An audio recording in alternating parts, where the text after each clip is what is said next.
The Republic of Guyana has just celebrated 45 years of independence, and 2011 is an election year. We'll talk to two candidates coming up next on CaribNation.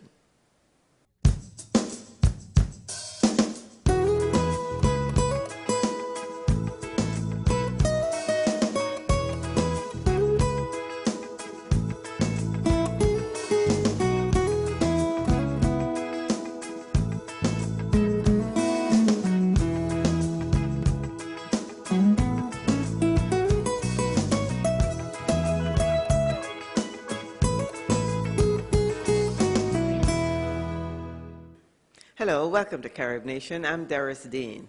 In 2011, Guyanese will go to the polls to elect a new president. There are three primary candidates: Mr. Kemraj Ramjatan, representing the Alliance for Change; Mr. Donald Ramatar, representing the People's Progressive Party, or the incumbent; and Brigadier David Granger, representing the People's National Congress, R. In the interest of fair time, it is CaribNation's intent to bring you all three candidates so that they can present to you their slates and their intent to run the country. Today we have two of those candidates with us, and we will attempt to bring the third to you on a later program. We begin with Brigadier David Granger, representing the PNCR party. Brigadier Granger, welcome to CaribNation. It's my pleasure to talk with you. My first question is, why do you want to run for this position? Because Guyana is a state that's in present. This is the reason why people have asked me to run, because I've never run for political office before, but the situation is so dire at present that they feel there is a requirement for new skills, a new approach, new attitudes, new policies, and they feel that I'm the person to bring those new policies and attitudes to the administration. You say that your campaign slogan is a good life for all Guyanese. That's correct. How do you propose to do that? What would be your focus initially in terms of urgency? Well, the most urgent problem is the public security problem. I think most Guyanese feel that they're not safe in their own homes. They're not safe in Guyana. We have a large diaspora here in the United States, and many people want to return, but they feel Guyana is an unsafe place. So my first obligation, my first duty is to make sure Guyana is a safe place for investment, for its citizens, and for people to come back home. But apart from public security, my concern is with education. And we've had an enormous collapse over the last decade in public education. Guyana used to be an education nation. I think Guyanese were well known around the world. The present Vice Chancellor of the University of the West Indies is Guyanese. The former President of the Caribbean Development Bank is Guyanese. The former Secretary General of the Commonwealth is Guyanese. And I think we were regarded throughout the Caribbean, throughout the Western Hemisphere, as being an educated and intelligent people. But over the last decade or so, the dropout rate in our primary and secondary schools quadrupled. And many of the best teachers you find in Bahamas or Belize or Botswana or even Barbados or BVI are Guyanese. So there's a crisis in education, and that crisis has led to severe unemployment, particularly among young men. And I would like to turn the education problems around. I'd like to make sure that Guyanese become educated again, that Guyanese are fit to enter the world of work. So apart from the public security problem, I would like to deal with the education problem to make sure that our young men and women have a future and they don't turn out to be beggars or scoundrels. And those would be your first two. Now you have a five-fold or a five-point plan. In addition to security and education, what are the others? Well, the employment problem is very severe. The unemployment problem is very severe, and this affects all ethnicities. There's a large indigenous population in our hinterland. About 10% of our population is made up of indigenous Amerindians, and they suffer from unemployment. There are huge distances. The education system is not fully developed. The market system for their produce is not fully developed. And I think they're hurting because of the present economic downturn. And even along the coastline, young people are finding it very difficult to find employment. What I hope to do is to develop the economy by emphasizing agro-processing so that most of the country is agriculture-based.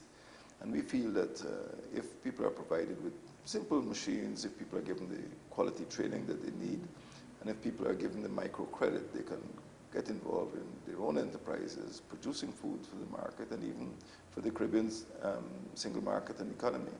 So I believe that by modifying the education system, I can deal with the unemployment problem, I can deal with the economic transformation, and I can deal with providing a stimulus for private enterprise as well. Mm-hmm. So those are my 5 E's, you know, in terms of developing the country, developing individuals, developing the economy, and of course stabilizing the education system. Mm-hmm. In terms of, say, education, what specifically would you do first, or what would be the first 3-point plan that you would put in place? The most important point is dealing with the teacher problem, and I think in this regard, the University of Guyana is critical because the University of Guyana is severely underfunded. For some strange reason, just prior to independence, Guyana decided to set up its own university rather than joining the University of the West Indies system. And it has always been underfunded, it has always been underdeveloped, it's always been under-equipped. And I think the time has come now to deal with that problem by providing the funding for that university to bring it up to the standard of Cave Hill, St. Augustine, and Mona. Unless we do that, we will not solve the other problems, because the second problem is dealing with the Cyril Potter College of Education, from which our teachers graduate. But most of the lecturers are themselves graduates of the University of Guyana.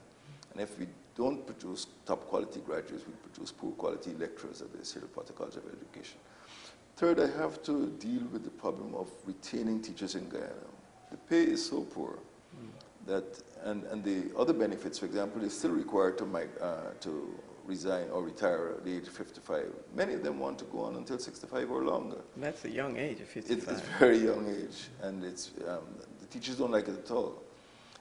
There's also a housing problem, apart from the salary problem, and there's also a problem of benefits, you know, facilities to travel and study. So I have designed a package which will try to keep teachers in Guyana so that they can help to turn our schools around, our secondary schools. Right now we have a dropout rate of 1 student per hour in our country, in our primary and secondary schools.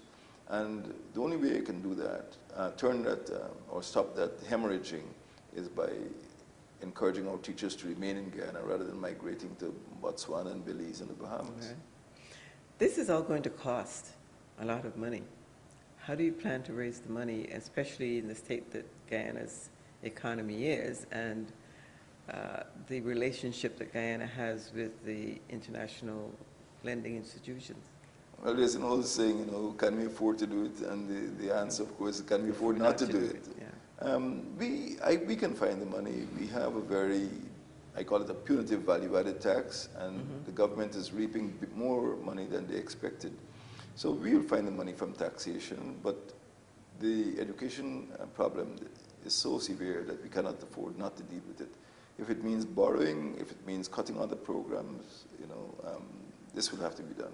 How do you plan to incorporate the benefits that you can derive from the diaspora?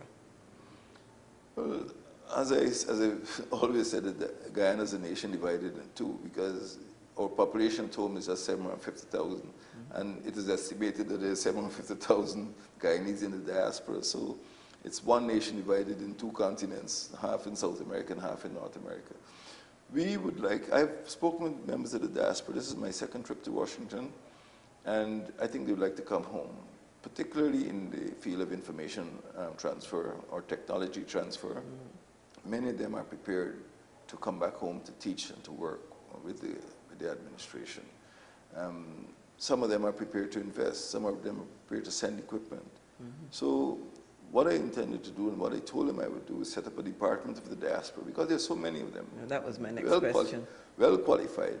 But right now they face administrative problems, red tape problems when they try to go home, when they try to invest. And some of them in frustration come back to the United States or Canada and just forget the whole idea of giving service to the country.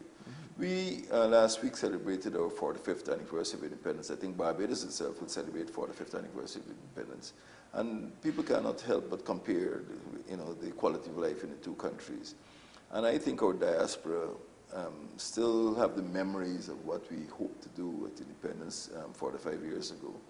And I think they're prepared to put their money in investments. I think they're prepared to lend their talents to develop Guyana. So I intend to make it easy for them by creating this special department so that they can come back without the hassle, without the frustration and aggravation, to help in our university, to help in our teaching system, and to help in developing our economy.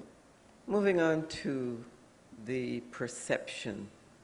There is a perception, I gather, that the PNCR is disorganized or not as ready for this election.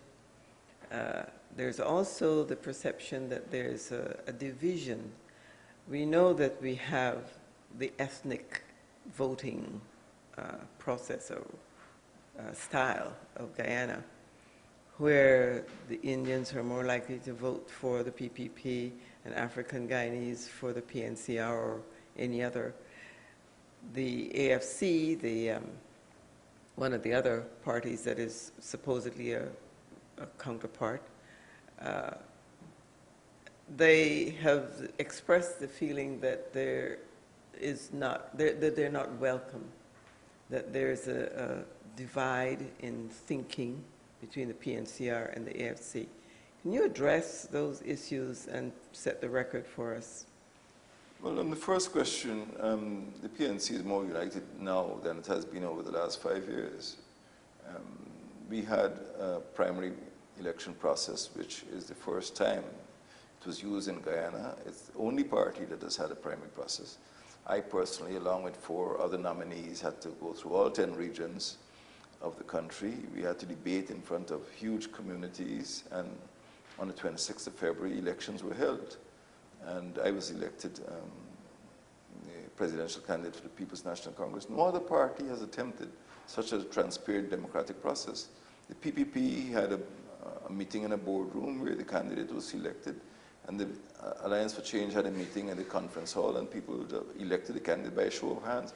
I had to go through 2 months of debates in front of our party members. And I think our party now is very united. It's united behind me. We have one campaign. And in fact, we have embarked on a process of building a government of national unity. Well, what will become a government of national unity when we get into office. And the Working People's Alliance, which used to be a sworn enemy of the PNC, is on board. The National Front Alliance and the Guyana Action Party. So there's a group of 4 political parties forming a coalition, or will form this government of national unity. We have agreed on a joint manifesto. We've agreed on a joint campaign. We've agreed on a joint launch. And this will happen during this month of June. As far as the Alliance for Change is concerned, we have kept the door open. We have not shut the door to the Alliance for Change. We have not shut the door to the Guyana People's Partnership. So have you made a formal introduction or invitation to them? That is to join? correct, and they have made a formal rejection. Mr. Kemrad Ramdachan, the presidential candidate for the Alliance for Change, has said he will not join an alliance with the People's National Congress. The other parties, the Guyana People's Partnership, was they joined us for talks and then they pulled out. But I've made it clear that the door is open to other parties. So I'm not sure that it is accurate to say that we are keeping them out. They're keeping themselves out. We feel that after over 57 years of democratic politics in Guyana, the Guyanese people are fed up of one-party rule, and they want to see a front, they want to see a movement, they want to see a coalition that represents the interests of a broad cross-section of the Guyanese people, business elements, ethnic elements, geographically diverse elements, occupational differences, all these things. They want to see labor unions. People want change, and I think our coalition, our proposed coalition, will attract a wide cross-section of people into our ranks. And I think the parties which are staying by themselves will remain by themselves.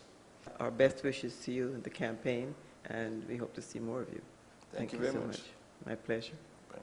When we come back, we'll talk with the candidate for the Alliance for Change, Mr. Kemraj Ramjatan, and he will tell us what his platform is to run the presidency of Guyana.